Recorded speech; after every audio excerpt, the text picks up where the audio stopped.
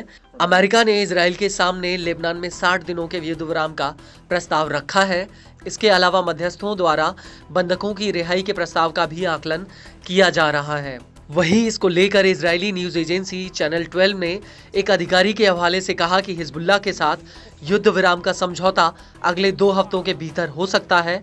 वहीं इजराइल की सरकारी न्यूज एजेंसी कान का कहना है कि इजराइल एक ऐसा समझौता चाहता है जो संयुक्त राष्ट्र सुरक्षा परिषद के प्रस्ताव 1701 को लागू करे, जिसके तहत हिजबुल्लाह को लितानी नदी के दक्षिण में मौजूदगी बनाने से रोका गया है और इजराइल भी इसी बात की गारंटी चाहता है कि हिजबुल्लाह लितानी नदी के आसपास से बिल्कुल दूर चला जाए।